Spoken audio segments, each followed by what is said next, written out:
చిట్టి, ఇంటి దగ్గర బుట్ట మర్చిపోయావా తల్లి? నాన్న, అమ్మిచ్చింది తేడం మర్చిపోయాను. సరేలే, సంతలో కొత్తది కొందాం.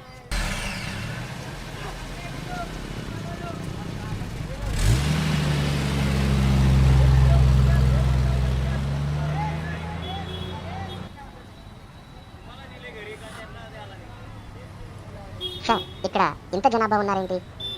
ఇది గ్రామ సంత సార్. అంటే పల్లెటూరులో వారానికి ఒకసారి ఇలా గ్రామ సంత జరుగుతుంది. ఊరి జనం అంతా వారానికి సరిపడా వస్తువులన్నీ కొనుక్కుంటారు సార్. అంటే ప్రతి గ్రామంలో ఇలా ఉంటుందా ఇక్కడ? అవును సార్, ఆ ఊరి పెద్దల నిర్ణయం ప్రకారం వారంలో ఏదో ఒక రోజు సంత పెట్టుకుంటూ ఉంటారు. అలాగా, అంటే అన్ని రకాల వస్తువులు దొరుకుతాయన్నమాట. అవును సార్, అన్నీ దొరుకుతాయి.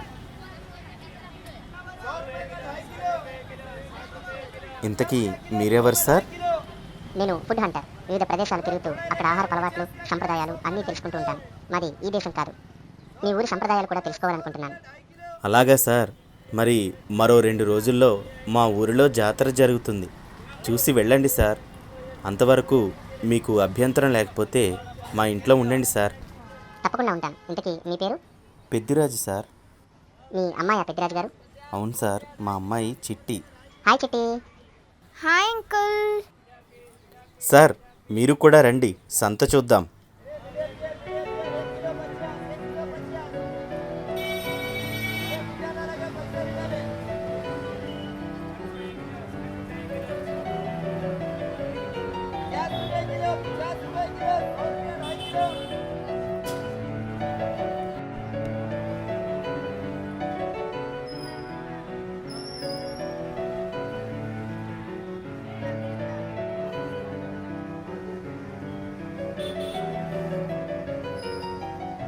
నాన్న, నాకు మటన్ కొనవా? తప్పకుండా తల్లి. మస్తాన్ బాయ్, బాగున్నావా? హా భాయ్, బాగున్నా. 1 కిలో మటన్ ఇవ్వు. ఠీక్ హై భాయ్. మీ ఊరు సంత చాలా బాగుంది పెద్దిరాజు గారు. సంతే కాదు సార్, ఇంకా మా ఊరి పొలాలు, వాగులు, వంకలు అన్నీ బాగుంటాయి.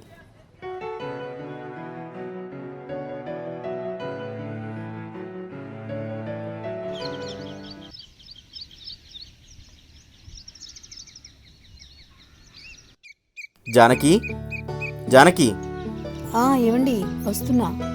జానకి, ఈయన విదేశీయులు. మన ఊరి సంప్రదాయాలు, పల్లె అందాలు అన్నీ చూడటానికి వచ్చారు. మన ఇంట్లోనే 2 రోజులు ఉంటారు. అలాగే అండి. చిట్టి మటన్ తీసుకోమంది, ఇదిగో.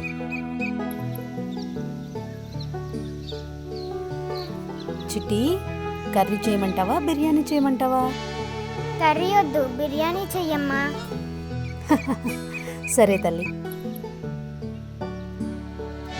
మీరు ఈలోగా ఫ్రెష్ అవ్వండి సార్. ఈలోగా వంట అయిపోతుంది, భోజనం చేద్దాం. అలాగే పెద్దిరాజు గారు.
ఏవండి, వంట రెడీ అయిపోయింది.